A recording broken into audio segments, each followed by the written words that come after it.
हाँ, तो अभी तक क्या हुआ कि हमें क्यों इस्तेमाल करना है मास्ट वाला, क्योंकि हम चाहते हैं कि हमारे जैसे ये सारे न्यूरल नेट थे जो एक न्यूरल नेट था जो सिर्फ जीरोथ एलिमेंट ले रहा था, एक न्यूरल नेट था जो सिर्फ पहले दो एलिमेंट ले रहा था Z0 के, ठीक है।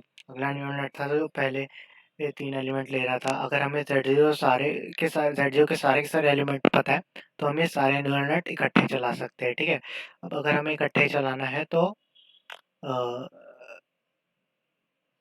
एक तरीके से मैट्रिक्स मल्टीप्लिकेशन की फॉर्म में लिखना पड़ेगा, और मैट्रिक्स मल्टीप्लिकेशन की फॉर्म में लिखेंगे तो हमारे को मास्क इस्तेमाल करने पड़ेंगे, ठीक है। ताकि वो जो जो पैरामीटर्स जो है Z0 के 0th एलिमेंट से मल्टीप्लाई होने हैं वो आगे वाले नंबर से ना मल्टीप्लाई हो, ठीक है। तो उसके लिए मास डॉट रिग्रेसिव है, ठीक है। ये एक तरीके से क्या करेगा, ये इस मतलब जैसे ये इनपुट लेगा, ठीक है। उनको रैंडमली कुछ हर इनपुट को रैंडमली एक नंबर असाइन करेगा, ठीक है, 1 2 3 ऐसे, ठीक है। और फिर कोई भी मतलब रैंडम न्यूरल नेट बना दो बीच में, ठीक है। और फाइनल आउटपुट की जो है ना लेंथ वो 3 रख लो, ठीक है। जैसे यहाँ पे 3 इनपुट x1 x2 x3 गए, ये 3 एलिमेंट है x वेक्टर के, और ये 3 एलिमेंट आउटपुट करेगा। ये भूल जाओ, ये जो डिस्ट्रीब्यूशंस लिखे हैं ना ऊपर इसको भूल जाओ, ये बस ये देखो 3 एलिमेंट आउटपुट करेगा, ठीक है।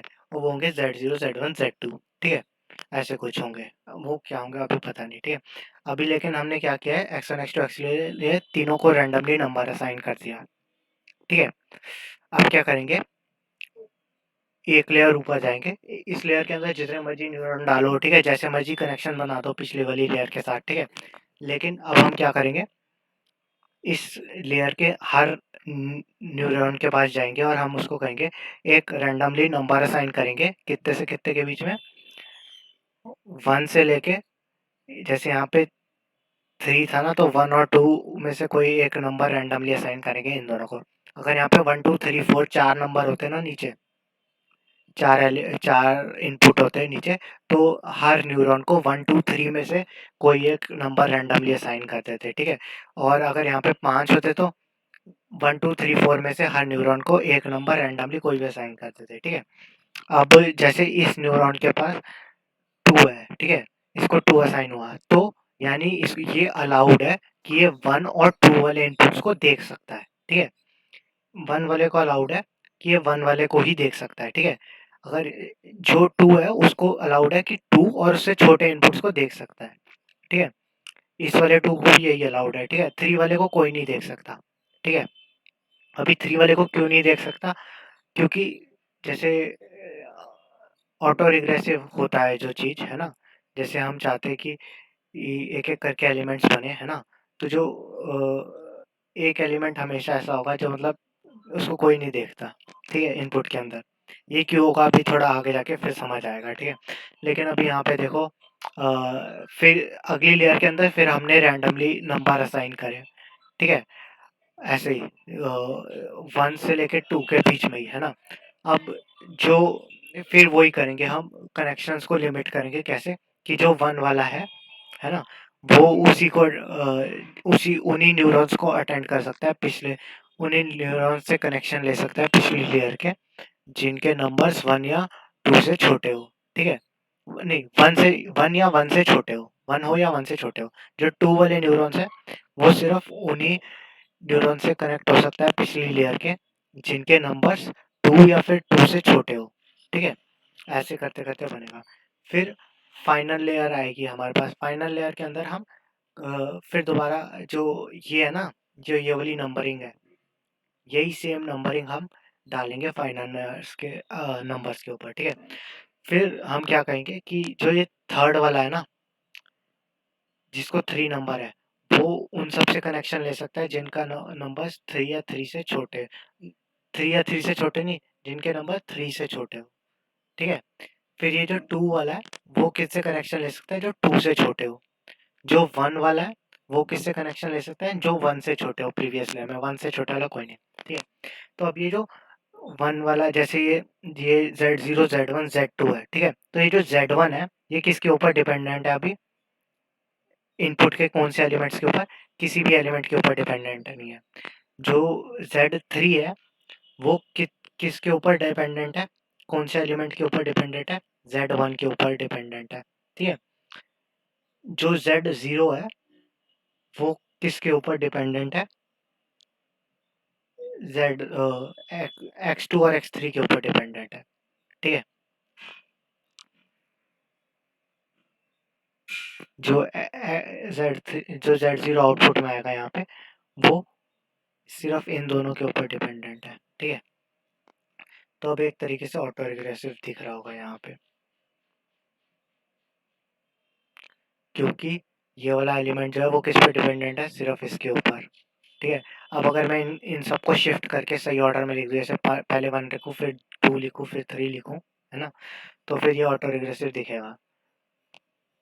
जो ये रैंडमली फ्लिप हुए हुए हैं ना नंबर्स, जैसे 1 2 3 की जगह 3 1 2 लिखे हुए हैं, ये इसी वजह से है जिस वजह से हमने ये किया था ना, आ, ये वाली चीज कही थी कि हम पहले लेफ्ट टू राइट करेंगे, मतलब पहले राइट वाले नंबर सीधा कॉपी करेंगे और लेफ्ट वाले मतलब ये पहले,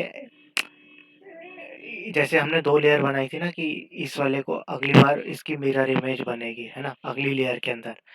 तो उसी उसी वजह से इधर भी मतलब रैंडम करने वाला इफेक्ट, वही मतलब जो रैंडमाइज किया हुआ है ना, उससे वही वाला इफेक्ट आता है जो इधर मिरर इमेज बनाने से आ रहा था।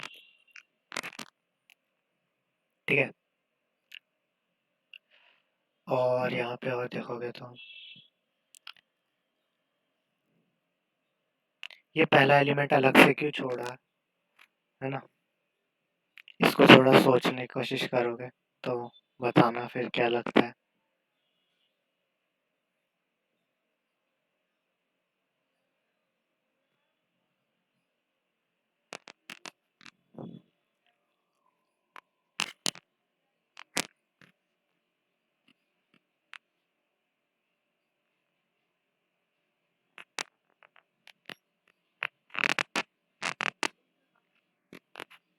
क्योंकि वो डिपेंडेंट नहीं है किसी पे।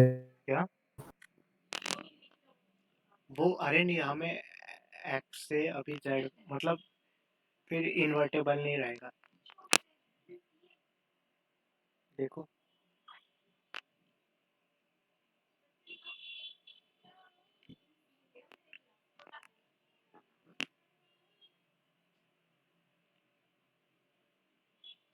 इसको इन्वर्ट कैसे करेंगे, हमने x1 x2 x3 लिए, z0 z1 z2 z3 बना दिए। ठीक है।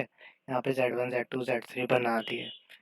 अब इसको, अगर हमें z1 z2 z3 पता है ना, तो इसको इन्वर्ट कैसे करेंगे। सबसे पहले तो हम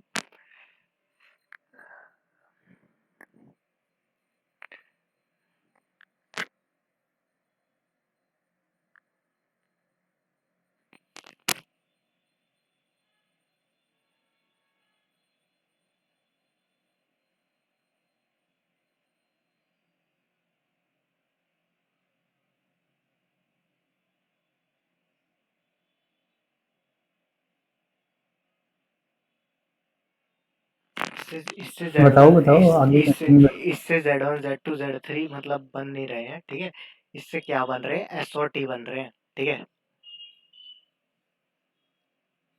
उसमें हाँ कोड में ना, हाँ कोड इम्प्लीमेंटेशन में। में, इसमें इससे S1 S के 3 एलिमेंट और T के 3 एलिमेंट बन रहे हैं। ठीक है। S और T हम्म। डायमेंशन वाइज होते हैं ना, तो वो वैसे बन रहे हैं S और T। ठीक है। तो फिर अभी देख लो ये कोड के अंदर, मतलब यहाँ पे है।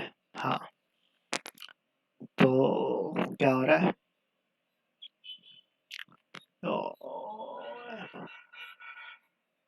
यहाँ पे मेड नहीं है। हाँ, अरे इसमें मेड था ही नहीं, रुको, ऑटो रिग्रेसिव एमएलपी था, ऑटो रिग्रेसिव एमएलपी वही है शायद मेड में।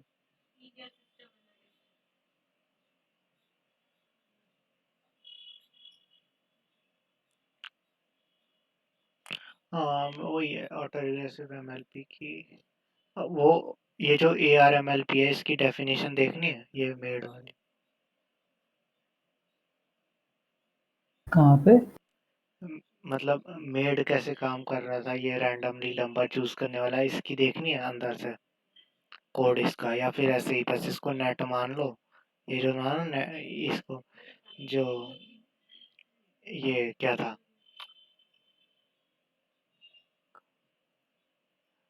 इस वाले को कोई मतलब इस वाले को नेट मान लो, ठीक है कोई, और फिर वो ऊपर से कोड देखना है तो यहाँ देख लो।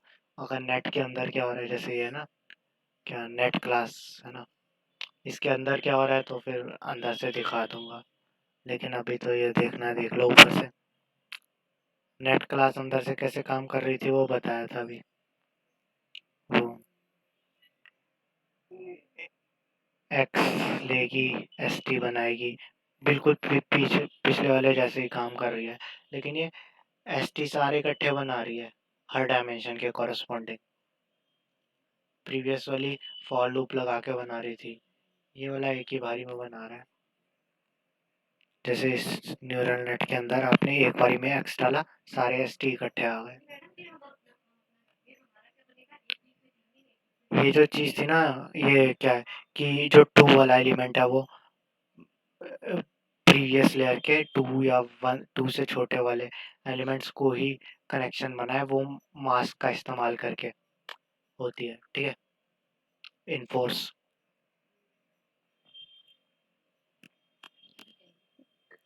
तो अब ये देख लो वही सेम चीज है, एस टी से बना। और यहाँ पे ये जो फ्लिप वाली चीज है ना, फ्लिप वाली, ये वही से मतलब उससे वही फर्क पड़ रहा है कि रैंडमली जो मतलब जो यहाँ पे जैसे फ्लिप करते हैं ना, वही है फ्लिप, फुल फ्लिप या कनेक्ट फिर इनवर्स? है। ये फ्लिप, अरे जो जेड डॉट फ्लिप है ना, ये, हाँ।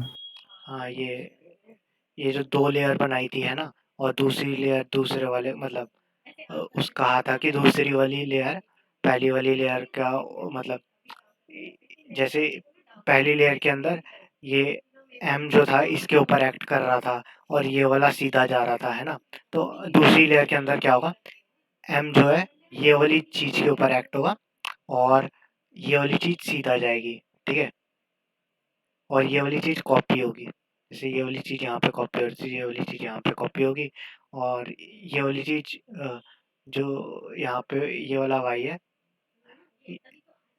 ये इस तरफ जाएगा, ठीक है, और ये एम के साथ मिलके आगे बनेगा, ठीक है। ये दो लेयर के अंदर अगर हम ऐसे दूसरी लेयर फ्लिप होती है ना, है ना, तो हाँ। उस वजह से क्या होता है कि फुल डिपेंड जो दो लेयर के बाद जो आउटपुट होता है ना, वो उस आउटपुट का हर एलिमेंट नीचे वाले के हर एलिमेंट के बराबर, नीचे वाले के हर एलिमेंट पे डिपेंडेंट होता है। जैसे ये वाले आउटपुट का ये वाले एलिमेंट जो है वो सीधा इसकी कॉपी है ना, और ये वाले एलिमेंट्स इस वाले पे बिल्कुल डिपेंड ही नहीं कर रहे है ना, लेकिन जब आप वो ये वाली लेयर को फ्लिप करके लगाओगे इधर है ना, तो फिर जो अगली लेयर के बाद आउटपुट आएंगे वो इस वाली लेयर के हर इनपुट पे डिपेंड कर रहे होंगे। अगली वाले लेयर के बाद जो आउटपुट आएगा उसका हर आउटपुट उस आउटपुट का हर नंबर ये वाली इनपुट के हर नंबर पे डिपेंड कर रहा होगा।